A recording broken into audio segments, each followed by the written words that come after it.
Thomas Wingfold, Curate, by George MacDonald, Chapter 1.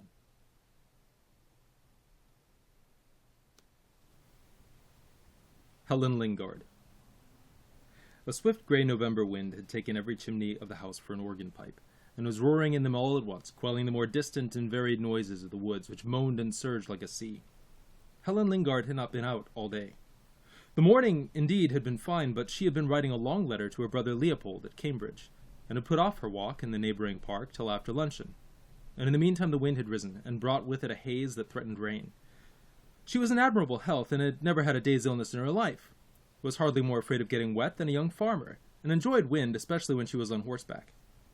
Yet as she stood looking from her window across a balcony where shivered more than one autumnal plant that ought to have been removed a week ago, out upon the old-fashioned garden and meadows beyond, where each lonely tree bowed with drifting garments, I was going to say like a suppliant, but it was away from the storming enemy, she did not feel inclined to go out. That she was healthy was no reason why she should be unimpressible, any more than that good temper should be a reason for indifference to the behavior of one's friend. She always felt happier in a new dress, when it was made to her mind and fitted her body, but when the sun shone, she was lighter-hearted than when it rained.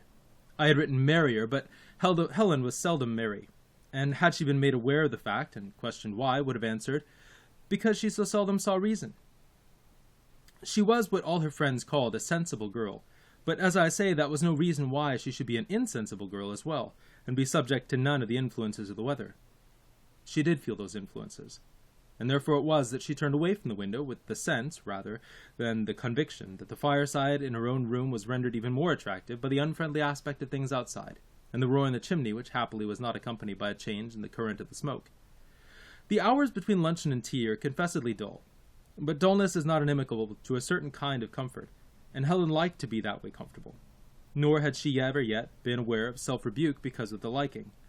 Let us see what kind and degree of comfort she had in the course of an hour and a half attained, and in discovering this I shall be able to present her to my reader with a little more circumstance. She sat before the fire in a rather masculine posture. I would not willingly be rude, but the fact remains, a posture in which she would not, I think, have sat for her photograph, leaning back in a chintz-covered easy-chair, all the lines of direction about her parallel with the lines of the chair, her arms lying on its arms, and the fingers of each hand folded down over the end of each arm, square, straight, right-angled, gazing into the fire with something of the look of a sage, but one who has made no discovery. She had just finished the novel of the day, and was suffering a mild reaction, the milder perhaps that she was not altogether satisfied with the consummation. For the heroine had, after much sorrow and patient endurance, at length married a man whom she could not help knowing to be not worth having.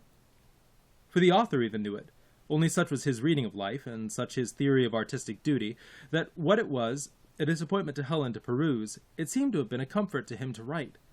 Indeed, her dissatisfaction went so far that although the fire kept burning away in a perfect contentment before her, enhanced by the bellowing complaint of the wind in the chimney, she yet came nearer thinking than she had ever been in her life. Now, thinking, especially to one who tries it for the first time, is seldom or never a quite comfortable operation, and hence Helen was very near becoming actually uncomfortable. She was even on the borders of making the unpleasant discovery that the business of life, and that not only for North Pole expeditions, African explorers, pyramid inspectors, and such like, but for every man and woman born into the blindness of the planet, is to discover, after which discovery there is little more comfort to be had of the sort which Helen was chiefly conversant. But she escaped for the time, after a very simple and primitive fashion, although it was indeed a narrow escape. Let me not be misunderstood, however, and supposed to imply that Helen was dull in faculty, or that she contributed nothing to the bubbling of the intellectual pool and the social gatherings at Glaston. Far from it. When I say that she came near thinking, I say more for her than any but the few who know what thinking is will understand. For that which chiefly distinguishes man from those he calls the lower animals is the faculty he most rarely exercises. True, Helen supposed she could think, like other people, because the thoughts of other people had passed through her, in tolerable plenty, leaving many a phantom conclusion behind, but this was their thinking, not hers. She had thought no more than was necessary now and then to the persuasion that she saw what a sentence meant, after which her acceptance or rejection of what was contained in it, never more than lukewarm, depended solely upon its relation to what she had somehow, to or other, she could seldom have told how, come to regard as a proper style of opinion, to hold upon things in general. The social matrix which up to this time had ministered to her development had some relations with Mayfair, it is true, but scanty ones, indeed, with the universe, so that her present condition was like that of the common bees, every one of which nature fits for a queen, but its nurses prevent from growing one, by providing for it a cell too narrow for the unrolling of royalty, and supplying it with food not potent enough for the nurture of the ideal. With this difference, however, that the cramped and stinted thing comes out, if no queen, then a working bee, and Helen, who might be both, was neither yet. If I were at liberty to mention the books on her table, it would give a few of my readers no small help towards the settling of her position in the valued file of the young women of her generation, but there are reasons against it.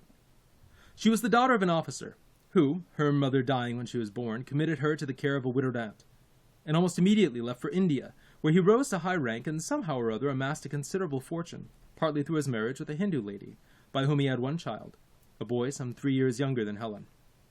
When he died, he left his fortune equally divided between the two children. Helen was now 23, and her own mistress. Her appearance suggested Norwegian blood, for she was tall, blue-eyed, and dark-haired, but fair-skinned with regular features and an over-still, some who did not like her said hard, expression of countenance.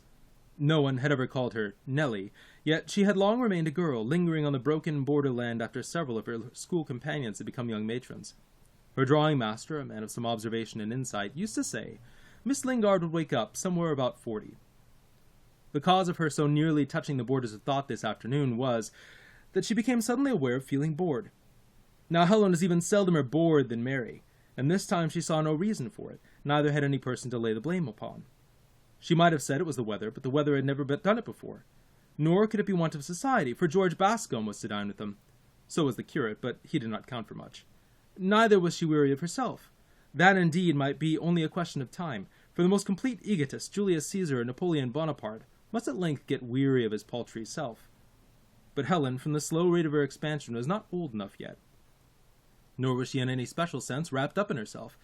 It was only that she had never yet broken the shell which continues to shut in so many human chickens, long after they imagine themselves citizens of the real world. Being somewhat bored then, and dimly aware that to be bored was to be out of harmony with something or other, Helen was on the verge of thinking, but, as I have said, escaped the snare in a very direct and simple fashion. She went fast asleep, and never woke till her maid brought her the cup of kitchen tea from which the inmates of some houses derive the strength to prepare for dinner.